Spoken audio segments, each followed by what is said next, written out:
Assalamualaikum warahmatullahi wabarakatuh. Salam sejahtera, salam satu Malaysia. Waalaikum dan yang saya konnichiwa. What's up guys? Bersama saya Kai Sensei, guys, belajar akaun cara smart and easy guys. Okay guys, hari ini saya akan membincangkan topik tingkatan 5 iaitu rekod tak lengkap guys. Okay guys, dengan subtopiknya ialah pengenalan dan kaedah perbandingan guys. Untuk yang baru menonton video saya, jangan lupa like, subscribe dan share guys. Alright guys, untuk dapatkan buku teks digital anda boleh downloadkan di bahagian description di bawah. Begitu juga dengan latihan guys. Okay guys, kita tunggu apa lagi? Vamos!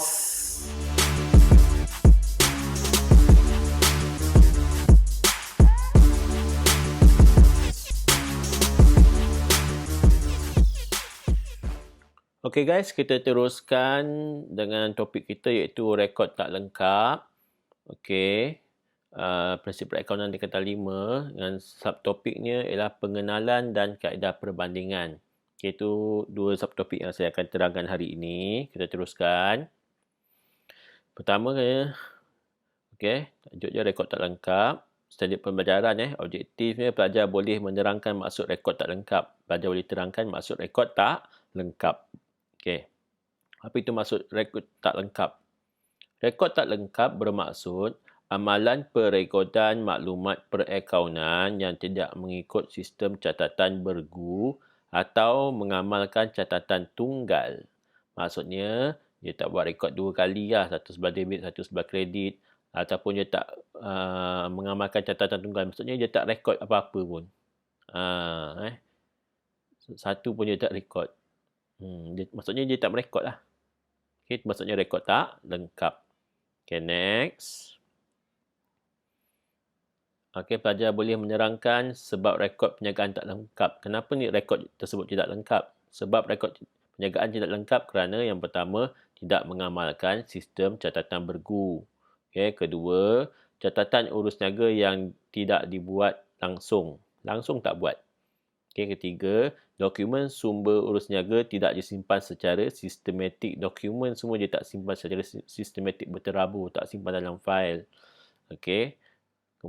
Kemudian, rekod-rekod perakaunan yang musnah ataupun hilang. Mungkin dia bencana alam ataupun kebakaran, dimakan tikus dan sebagainya.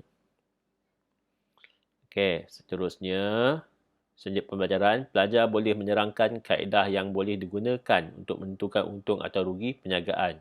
Awak boleh terangkan macam mana nak tentukan untung rugi ni kalau rekod tak lengkap. Apa kaedah? Mari kita tengok. Kaedah penentuan untung rugi ada dua. Yang pertama, kaedah perbandingan. Kedua, kaedah analisis. Dua-dua kaedah ni pelajar kena tahu. Sebab nanti dalam SPM pun kita tak tahu soalan mana satu yang keluar. Dia akan keluar salah satu, kaedah perbandingan ataupun kaedah analisis. Guys, kita teruskan guys. Kaedah perbandingan. Membandingkan modal awal dengan modal akhir bagi menentukan untung atau rugi perniagaan.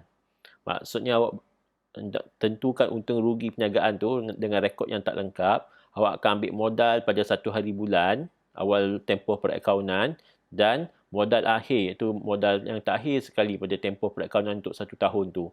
Kemudian awak bandingkan lah. Mari kita tengok persamaan perakaunan dia. Untung bersih. Persamaan modal awal lebih kecil pada modal akhir. Katakan modal awal awak pada awal tahun RM5,000. Kemudian akhir tahun, modal akhir awak menjadi RM10,000. So, maksudnya awak untung lah. Modal akhir itu lebih besar daripada modal awal. So kalau rugi bersih pula, modal awal lebih besar daripada modal akhir. Modal awal tahun tu, contohnya, modalnya RM5,000 juga. Modal akhir je RM3,000. Maksudnya modal berkurang bila akhir tahun. So, maksudnya awak rugi. Itu rugi bersih. Kaedah analisis. Proses menganalisis urus niaga bagi menentukan hasil dan belanja semasa menyediakan penyata kewangan. Awak kena tentukan hasil dan belanja semasa menyediakan penyata kewangan. Nanti kita tengok. Seterusnya, selanjutnya pelajaran, pelajar boleh menerangkan kaedah perbandingan. Ini kita fokuskan kaedah perbandingan. Kaedah analisis saya akan fokuskan pada video akan datang. Kesan rekod perakaunan yang tidak lengkap. Okey.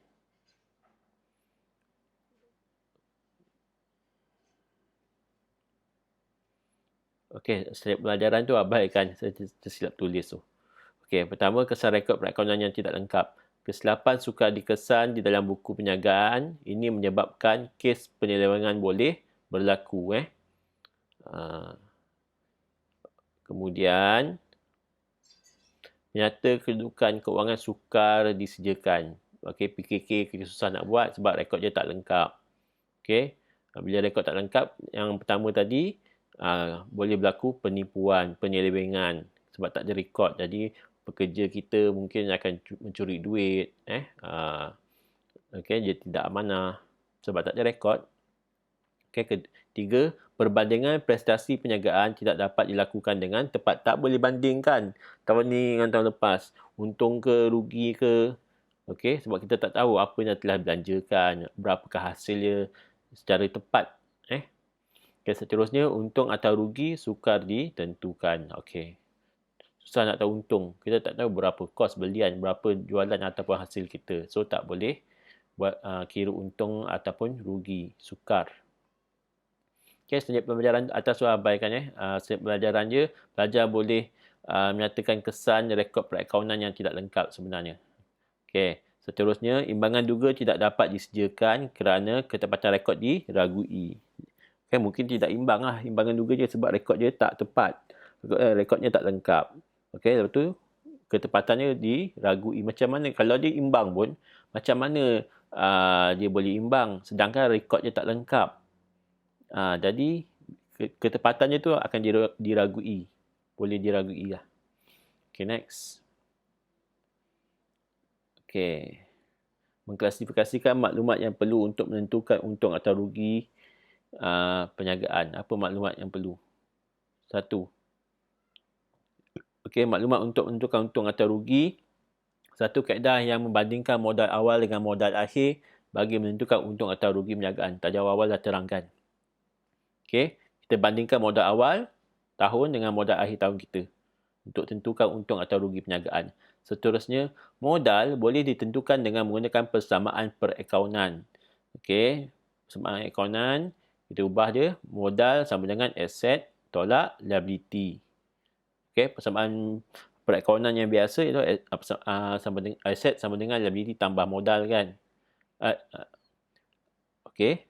Kemudian kita ubahlah persamaan tu macam persamaan linear dalam matematik. Jadi kita ubahkan macam persamaan perakaunan ni kita ubah sama kaedah yang sama juga. So modal sama dengan aset tolak liability. Ingat ni, modal tolak aset. Modal sama dengan aset tolak liability.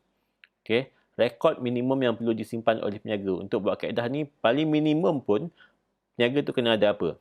Aset awal tahun dan akhir tahun. Dia tahu nilai aset awal tahun dia dan akhir tahun. Kemudian nilai liability awal tahun dan akhir tahun. Okey, ada 4 perkara ni cukup. Dah boleh tentukan untung ataupun rugi perniagaan. Okey, mari kita teruskan. Okey. Pelajaran mengklasifikasikan maklumat yang perlu untuk menentukan untung atau rugi perniagaan. Kaedah perbandingan. Okey.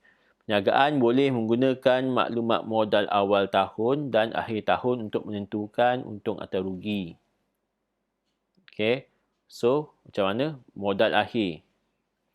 Modal akhir sama dengan, macam mana kita dapatkan modal akhir? Ini sambungannya tadi. Modal akhir kita dapat macam mana? Modal awal tambah untung bersih ataupun tolak rugi bersih. Modal akhir. Modal awal kena tambah untung bersih. Okey. Nilai untung bersih atau rugi bersih dapat dihitung dengan menggunakan rumus berikut. Untung bersih ataupun rugi bersih sama dengan modal akhir tolak modal awal. Senang je. Modal akhir tolak modal awal, awak dapat untung bersih ataupun rugi bersih. Okey, modal akhir dengan modal awal dia tak boleh geng. Dia mesti berlawanan. Mesti tolak. Okey, seterusnya pembelajaran, pelajar boleh mengklasifikasikan maklumat yang perlu untuk menentukan untung atau rugi perniagaan. Tengok soalan contoh 1 dalam buku teks. Okey, tengok sini pun tak apa. Okey, maklumat berikut diperoleh pada seorang peniaga runcit Encik Salim yang tidak simpan rekodnya dengan lengkap. So, maklumat diberikan aset dan liability 1 hari bulan. Okey. Dan 31 Disember. So, awal tahun dan akhir tahun. So, senang kerja kita. 4 maklumat ada. Okey. Hitung untung ataupun rugi bersih perniagaan bagi tahun 31 Disember. So, macam mana nak kira? So, kita kena cari modal awal dan modal akhir. Okey. So, formula dia, modal sama dengan aset tolak liability. So, kita tengok modal akhir dulu. Okey, 35,000 tolak 21,000. Okey, 35,000 dapat mana? Kita ambil dekat akhir tahun lah. Aset akhir tahun. Kemudian 21,000 ialah liability akhir tahun. Okey, seterusnya dapat 14,000. Seterusnya, modal awal sama juga aset tolak liability. Kita dapat awal tahun 1 hari bulan. Aset 24,000. Manakala liability ialah 16,000. So, kita tolakkan. Kita dapat modal awal kita ialah RM8,000. So, akhir sekali nak kira untung ataupun rugi bersih. So, formula dia, untung bersih sama dengan modal akhir tolak modal awal. Okay, senang ya guys. So, masukkan saja jumlah tadi. RM14,000 modal akhir dan RM8,000 modal awal. So, sama dengan RM6,000.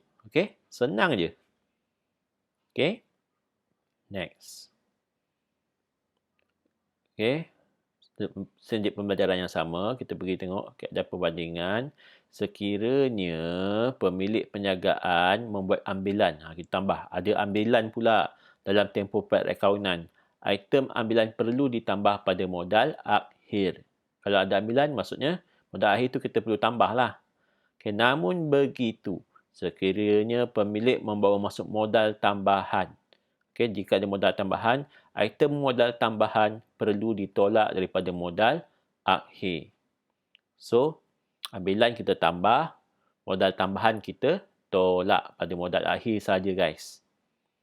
Okay, untung bersih hanya formula dia sama dengan modal akhir tambah ambilan, tolak modal awal, tolak modal tambahan, tolak modal awal. Ini kaedah dia. Tadi untung bersih yang awal-awal tadi tanpa ambilan dan modal tambahan, untung bersih sama dengan modal akhir tolak modal awal. Kali ini ada ambilan dan modal tambahan. So, modal tambahan, ambilan kita tambah, modal tambahan kita tolak. Okay, tengok contoh lah. Okay, contoh 2 dalam buku teks. Okay, maklumat diperoleh pada kedai kerepek Meksu yang tidak menyimpan rekod dengan lengkap.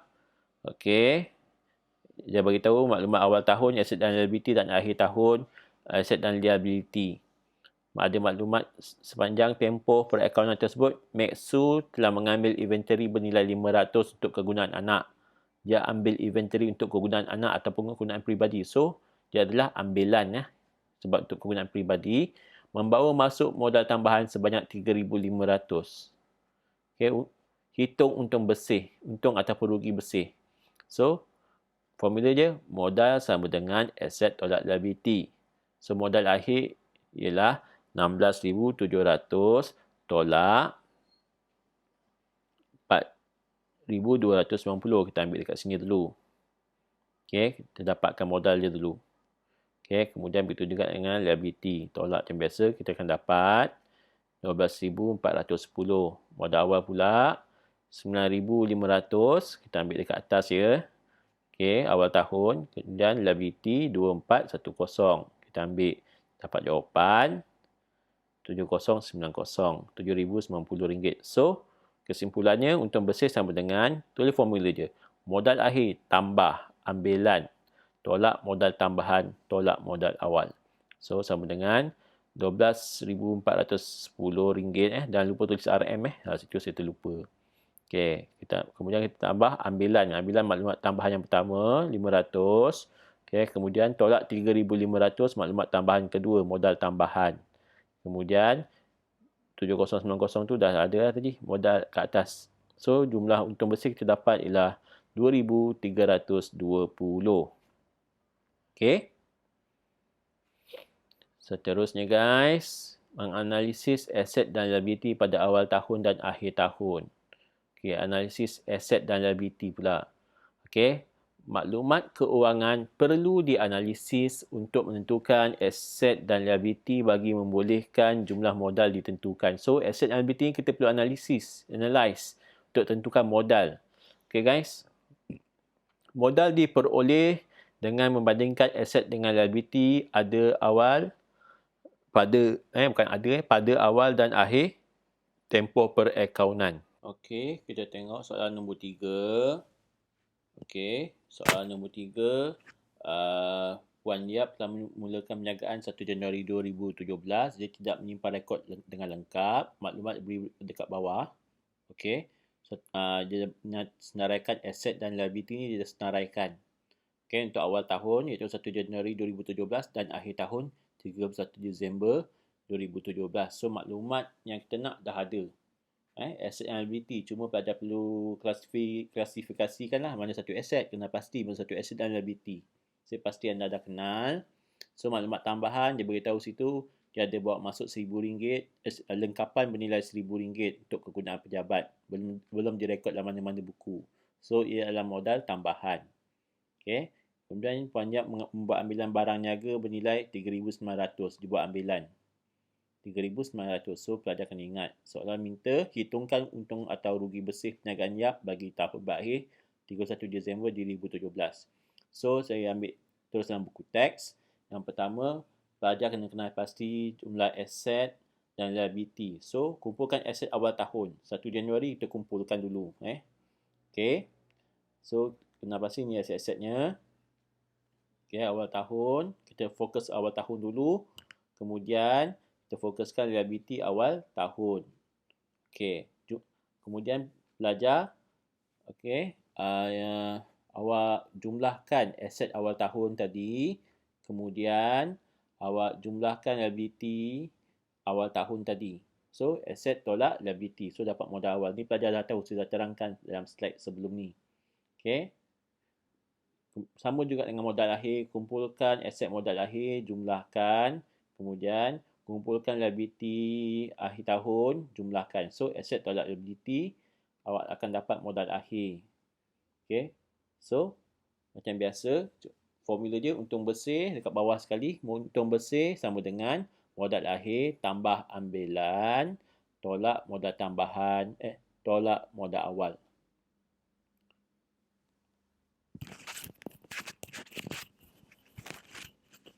Okay. Seterusnya, okey, modal akhir kita dah tahu 67,200. Ambilan dekat maklumat tambahan nombor 2 kita tambah 3,900.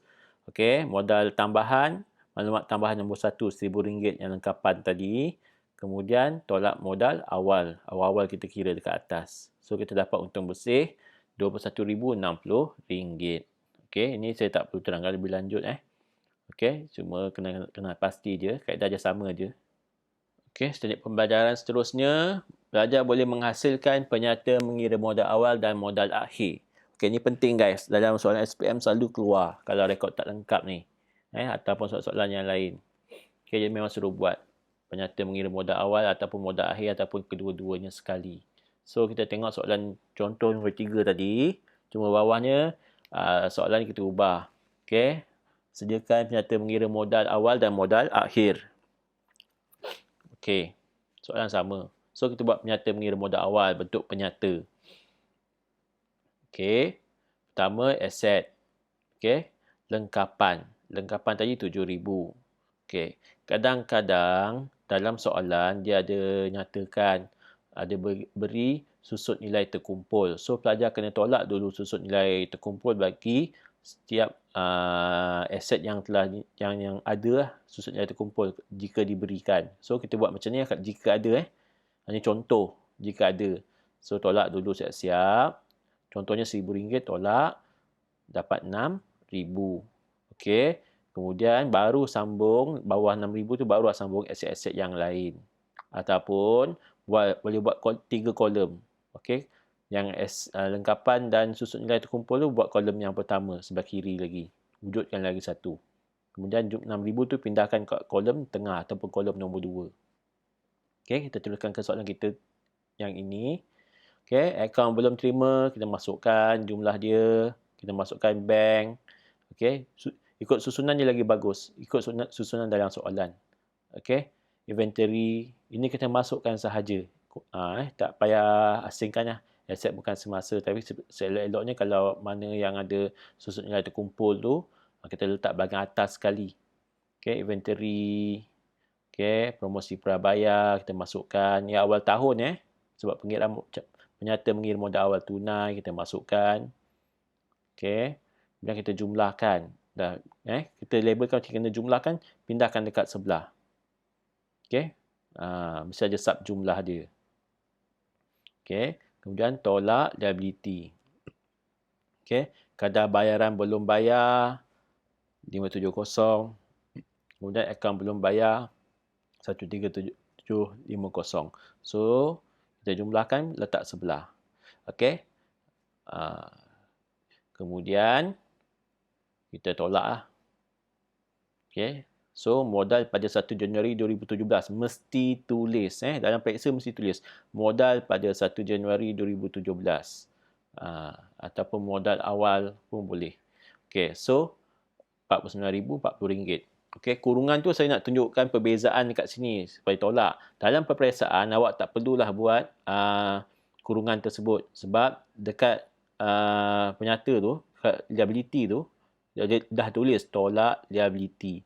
Awak tulis tolak pun boleh, buat simbol tolak pun boleh. So, jadi yang dan kurungan tu tak payah buat. Okey? Senang je guys. So, soalan yang sama tadi, kita buat modal akhir, kaedah sama juga. Okey. Kaedah sama, penyata mengira modal akhir ni. Okey, aset tolak liability. Benda yang sama. Cuma dia kali ni kita ambil yang akhir tahun. Beza dia dekat sini ialah lengkapan tadi. Aset tadi, dia ada bawa masuk satu kan, modal tambahan. So, lengkapan tengok dekat atas tu, dekat jawapan dia, penyata mengira modal akhir tu, tambah 1,000. 7,000 tambah 1,000. So, dia jadi 8,000. Itu je beza dia. Yang lain semua sama. Salin je balik yang 31 Disember. Okey. Ingat yang jumlah dia nanti. Okey. Macam 9540 tu tak perlu buat kurungan. So, kita dapat modal akhir. Senang sahaja. So, kita dah tahu dah boleh buat penyata mengira modal awal dan modal akhir. Kaedah dia sama. Cuma kita ambil awal tahun untuk penyata modal awal dan akhir tahun untuk penyata modal akhir. Okey, cuma modal akhir ni kita tambahkan maklumat tambahan. Modal awal tak perlu. Okey, jika ada ni modal tambahan. Ambilan jangan lagi, ambilan belum lagi. Ambilan selepas ini. Okey, next. Okey, ini soalan dia tadi. Okey, soalan. Lepas tu, jawapan penyata mengira modal awal yang kita dah buat tadi. Okey, ni saya ambil dalam buku teks. Kemudian, penyata mengira modal akhir yang kita dah buat tadi.